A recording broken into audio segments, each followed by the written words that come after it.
Olá, meu nome é Adriana Maria Nagali de Oliveira. Eu sou psicanalista formada pela Sociedade Brasileira de Psicanálise de São Paulo, um instituto do qual me orgulho profundamente pela riqueza de aprendizado que tive ali. E atualmente também eu participo do Grupo de Estudos Psicanalíticos de Campinas, que oferece formação a candidatos de toda a região do interior, e eu resido em Piracicaba. Resido em Piracicaba há mais de 30 anos, sou natural de São Paulo, e aqui eu encontrei o meu espaço de clínica, de aprendizado na troca com os meus analisandos. Eu agradeço muito a Cristiane a oportunidade de compartilhar com vocês algumas ideias a respeito da clínica psicanalítica. Cristiane me procurou após um evento em Presidente Prudente. Esse evento aconteceu em meados de agosto e eu enviei um trabalho e acabei apresentando, por sorte, junto de uma mesa muito interessante e complexa com Marion Minerva e Liana Rasch, sobre as angústias muito primitivas em pacientes de difícil acesso, sobre símbolos, sobre corpo. E eu consegui dali extrair algum material também para poder conversar com vocês sobre a psicanálise contemporânea.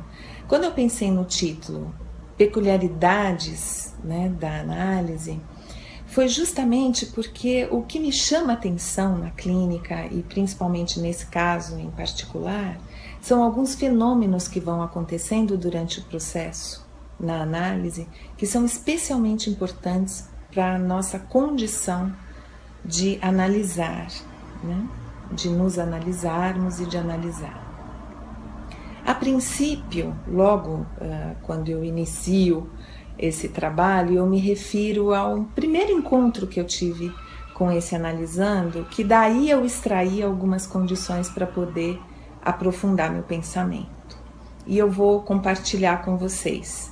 Como em qualquer caso onde apareça de cara um processo de resistência, que aparentemente pode parecer uma resistência ao contato com o outro, mas na verdade ao longo do percurso a gente vai percebendo que essa é uma dificuldade de contato com alguns sofrimentos extremamente importantes, e se a gente não tiver pressa, e se a gente conseguir conduzir essa dança e contradança com calma, esses elementos eles vão surgir, esses fenômenos vão ficar mais claros. Então, o que aconteceu? O paciente chega, vem ao meu encontro, me procura, me telefona, marca um horário, vem no horário, e ao recebê-lo, né, recebeu analisando, ele senta e muito a contragosto diz que não queria estar ali, que ele não tinha nada para falar, que aquela experiência não era uma experiência de escolha dele, que outras pessoas tinham dito que era muito bom fazer análise, que tinha recebido uma indicação do meu nome, e aí de repente ele diz assim: e hoje é oi e tchau. E da mesma forma que ele me provoca, né, com essa fala, eu respondo para ele assim: tá bem, então você veio para se despedir? Enfim, esse é um flash.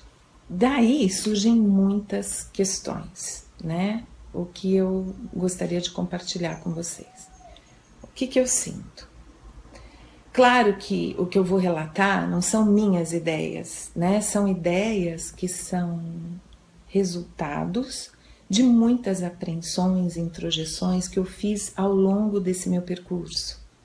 Eu tenho comigo muitos teóricos, eu tenho comigo muitos colegas generosos, supervisores, analistas, né, que de alguma forma contribuíram para o meu pensamento, para que eu chegue nisso, né? E também, aí como o Goethe fala, né, a gente, para se tornar herdeiro, tem que fazer com que essa herança seja nossa, com as minhas palavras. Eu tenho o meu jeito de lidar com tudo aquilo que eu aprendi, claro. O que acontece nessa cena para mim, né? Eu tive uma reação impensada, foram pensamentos soltos, eu reagi àquilo que ele estava me falando e achei que aquilo não tinha um profundo significado. Até que com calma e paciência e o retorno desse analisando, que nós nem bem sabemos porquê, que voltava para a análise, voltava para sessões e se sentia absolutamente interessado, né, em estar ali, mas não em falar sobre si mesmo, de repente aparece uma história que, por alguns fenômenos que foram se passando no nosso contato, aparece uma história de que ele é um paciente terminal. Esse é o ponto que eu queria trazer para conversar com vocês. A princípio, óbvio que seria uma resistência simplesmente à análise, se transforma em um outro elemento, né? Que é a gente poder compreender o que se passa. Quando um paciente comunica essa dificuldade ou essa resistência, não imediatamente, mas ao longo de um percurso, poder esperar que essa história, não só a história pessoal, mas a história da análise possa ir acontecendo, para que a gente compreenda o sentido de tantas palavras, de tantas coisas que são ditas. Engraçado que agora eu me lembrei de um dos sonhos do filme do Akira Kurosawa, né, que o Spielberg fez o roteiro, fez todo o percurso com o Akira, que é aquele sonho onde vem um senhor, né, que está aguardando a chegada de todo esse funeral, que era da esposa dele, e aparece uma festa, crianças jogando flores, brincando, né? E a princípio, quando você observa a cena, tem um observador, né? Em todo o sonho tem um sonhante ali. A impressão é de que vem um clima mais pesado, mais triste, mais denso.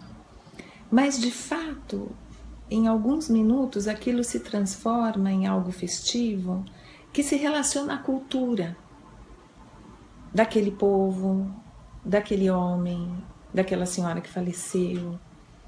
Então, o que me faz pensar nesse encadeamento de ideias é que se com muita pressa nós interpretamos algo, né, como resistência ou usando a teoria que sempre nos acompanha, nós perdemos a cultura no sentido até laboratorial, né, dessa expressão, a cultura desse espaço criado, desse celeiro criado na nossa própria análise e que é, obviamente, o nosso setting. Falando disso tudo, eu vou introduzindo um pensamento que me é muito caro, né, que o Bion, de alguma forma, utiliza, né, do Keats, que é um poeta que faleceu em 1800 e tanto, e que trouxe duas ideias muito peculiares a respeito da vida. Eu vou compartilhar com vocês, eu vou colar aqui exatamente a ideia do Keats, que é assim: se a poesia não surgir tão naturalmente como as folhas de uma árvore, é melhor não surgir. E uma outra ideia: o único meio de fortalecer o intelecto é não ter uma opinião rígida sobre nada, deixar a mente ser uma estrada aberta a todos os pensamentos. Então, essas ideias são muito caras ao Bion, né? Que é um psicanalista que escreveu sobre a psicanálise de uma maneira muito própria, né? E que tinha sempre a ideia de que aquilo que ele transmitia tinha que ser compreendido através e unicamente de como cada um aprende e compreende. Ele não queria que as ideias dele fossem coladas, copiadas e coladas, né? E o mundo do mistério e da incerteza aparece dessa forma, né? Onde não é que nós não estejamos acompanhados de um longo percurso de trabalho interno, de concepções teóricas, de teorias encarnadas já dentro de nós. Porém, uma pressa em resolver aquilo e tentar lidar com aquela angústia que o paciente traz, provavelmente deformaria essa experiência que é vivida ao longo do tempo. Então, são várias frentes que eu vou abrindo para a gente poder conversar, e agora, associando livremente, eu pensei na importância, de fato, de um paciente ter análise várias vezes por semana, estar durante muito tempo com o outro, para que nós possamos, de fato, ter uma segurança e uma compreensão maior, um estado de segurança, não uma certeza, um estado de segurança para podermos compartilhar esse trajeto.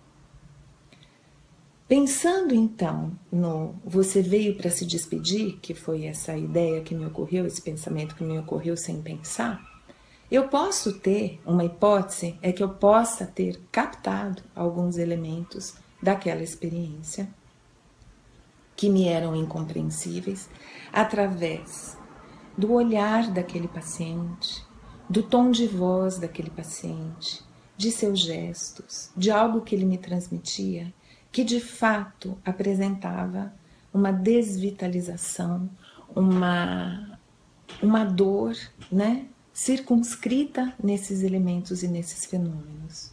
Ele não estava falando disso através das palavras, ele não verbalizava, mas ele expressava de outras maneiras.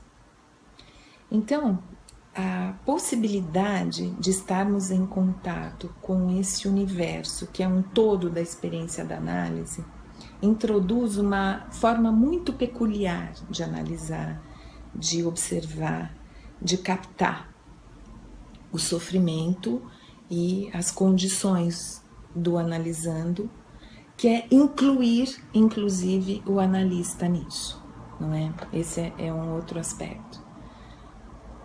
Ali, nesse contexto analítico, né, como o Beranger chama um campo analítico, nesse espaço que nós construímos, não existe o paciente, o analisando. Existe o analisando, existe o analista, existe a cor das paredes, o conforto de um sofá, de um divã, uma poltrona, né? Existe as nossas condições fisiológicas, o nosso sono da noite anterior, o frescor da manhã que eu consegui captar vindo para o meu consultório, não é? O sonho que esse paciente teve à noite, e todo um grupo e uma série de elementos intrapsíquicos que formam a mente do analista e desse paciente. Como dizia o Meltzer, pelas palavras de um querido professor e uma pessoa brilhante, um analista brilhante da Sociedade de São Paulo, que é o Luiz Meyer, né?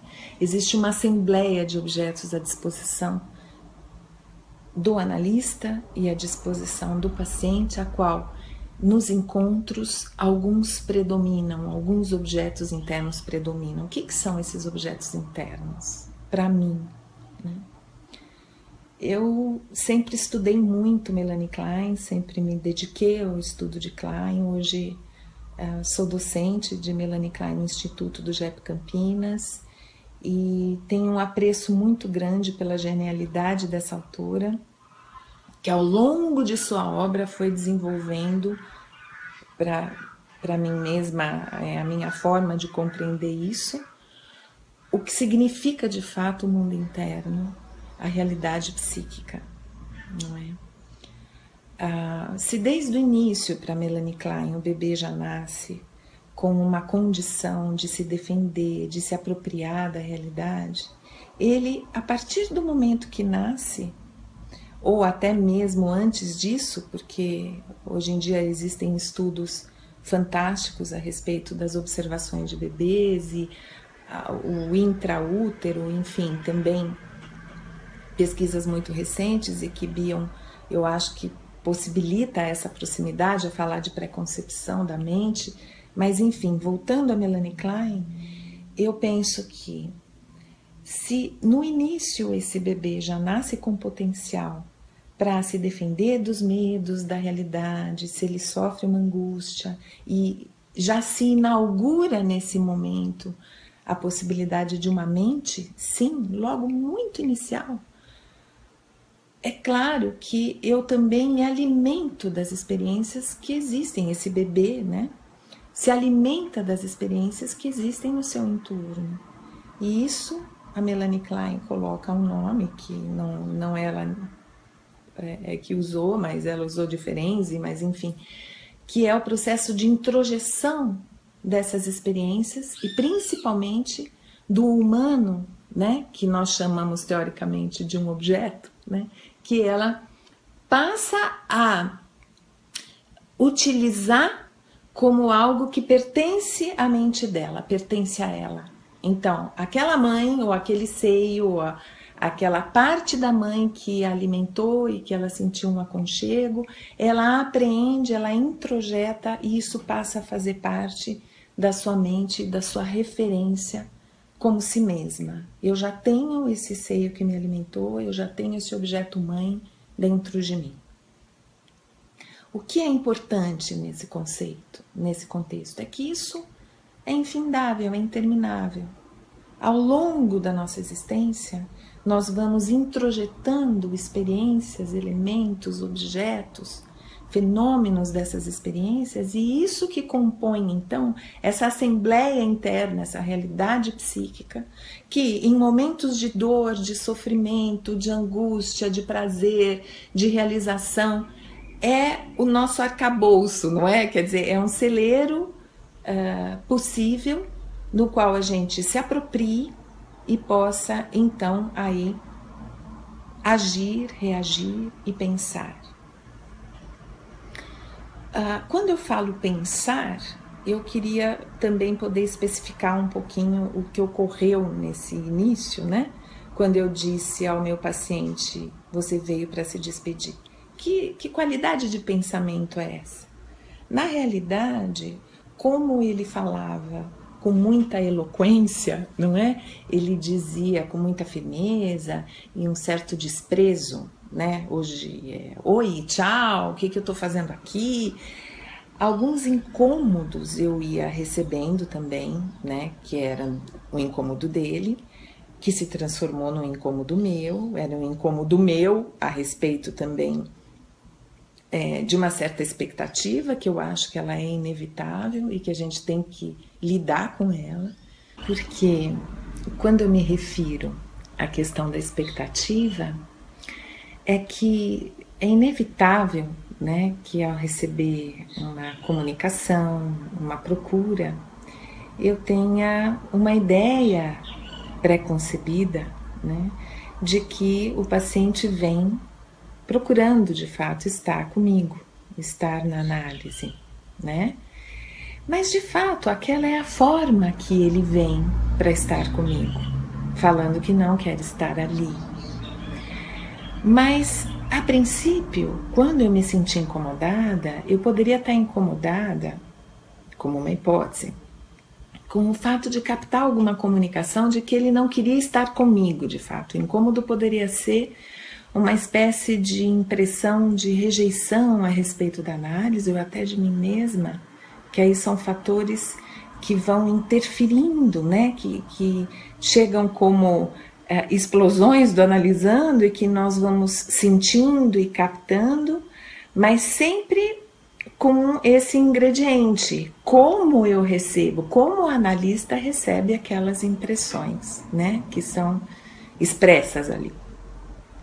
É muito interessante, porque aí a gente já entra numa outra questão importante, né, da diferença que o Bion traz a respeito do conceito de identificação projetiva, que alguns já devem conhecer bem, mas para quem não conhece, na realidade é um conceito teórico que Melanie Klein, em Notas sobre alguns mecanismos esquizoides, apresenta um texto brilhante dela de 1946, onde ela vai falar que esse é um protótipo de uma relação objetal agressiva, onde alguns conteúdos muito indigestos do paciente, que a mente dele não consegue conter, acabam sendo descarregados na realidade. E, obviamente, a realidade é o outro, né? Então, se descarrega, nesse exemplo, no analista, algumas situações extremamente incomodativas, e esse analista recebe, impactado pela experiência, vivo, não é? Dependendo do próprio estado mental do analista, aquilo pode significar algo muito penoso, pode significar algo que desperte uma curiosidade, que incomode, enfim. Seja como for, se existe essa descarga, existe um motivo para que esse paciente esteja, de certa forma, descarregando ou colocando para fora essas angústias. Aí Bion vem e diz algo além do que Melanie Klein apresenta, que é, então, o analisando está comunicando, não é algo importante para ser compreendido, para ser pensado pela dupla. Então eu retorno, né, nesse importante trajeto, né, da análise, que ao longo de um processo é que esses elementos vão sendo compreendidos e digeridos por essa dupla. Então, vocês vejam que a gente não está falando mais de só interpretações a nível de algo que estava inconsciente, que o analista pode facilitar para que se torne consciente, mas usando o modelo do Bion, existe um aparelho digestivo nessa mente capaz de conter esses elementos que são muito incomodativos, que são sofrimentos e angústias impensáveis, né? E nessa contenção e nessa recepção há uma possibilidade de digestão e de retorno desses elementos que podem, de alguma maneira, promover um crescimento emocional. Aí, nós sempre consideramos que existem, tanto no analista como no analisando, inúmeras fantasias, imaginações, sofrimentos. Então, nós já estamos numa área onde o que vai ser valorizado é de fato a experiência emocional. Penso sempre ser um privilégio poder contar com a arte para que a gente amplie a nossa compreensão sobre a psicanálise. Freud dizia, né, que muito da psicanálise já está dito através da escrita dos poetas, não é? Não o método, mas a essência. E eu acho que esse compartilhar desse trecho do filme Sonhos, do Akira Kurosawa, tem a ver com essa natureza pensante da arte que nos promove tantas associações e percepções, né? Uma ampliação de observações e percepções. É interessante porque eu escolhi um trecho pequeno pelo tempo que eu tenho para compartilhar com vocês as ideias, mas nesse sonho completo, o Van Gogh conversa com esse rapaz que entra na sua obra em busca dele mesmo, acredito eu, né? Em busca dessa inspiração, dessa vocação em ser pintor. E o Van Gogh diz o seguinte para esse rapaz, quando eles se encontram, né, naquele campo de trigo. Van Gogh pergunta, por que você não está pintando? Esse paraíso é incrível. As paisagens que parecem quadros não são quadros, são reais. Se olhar com cuidado, toda a natureza tem sua beleza. Quando aparece a beleza natural, me perco nela, e logo, como num sonho, a paisagem se pinta a si mesma para mim. Isso se refere exatamente à possibilidade de tornarmos, né, a nossa experiência uma experiência para um encontro com a gente mesmo, né? Então, esse pintor que está ali apaixonado, embebecido pelas imagens, nós podemos pensar que quando estamos ali na sala de análise, no contato com o nosso analisando, essa paixão, não é? Esse envolvimento pelos sentimentos, pelos significados, pelo sentido desse encontro, é natural e espontâneo. E é ali que surge então a possibilidade de um elo de ligação, de um vínculo e de um crescimento para essa dupla. A disponibilidade em aprender, em apreender as experiências, em estar com o outro, em construir algo novo, eu acho que é o que possibilita, tanto para o analista quanto para o analisando, algo acontecer nessa relação. Então, para mim, compartilhar com vocês esse momento é extremamente enriquecedor, porque a psicanálise nos aproxima de nossa verdade, não é? Nos aproxima do outro, pode criar um elo de ligação importante para a construção da intimidade que nós precisamos ter conosco para que possamos ter com o outro. Então eu agradeço por esse momento, por compartilhar minhas ideias com vocês e, mais do que isso, acredito que eu possa ter vivido também uma experiência muito nova para mim e interessante, que é gravar as minhas ideias e poder ir ligando e associando todo esse percurso, né, que eu tenho tido e tenho feito até agora. Então, um abraço e até mais.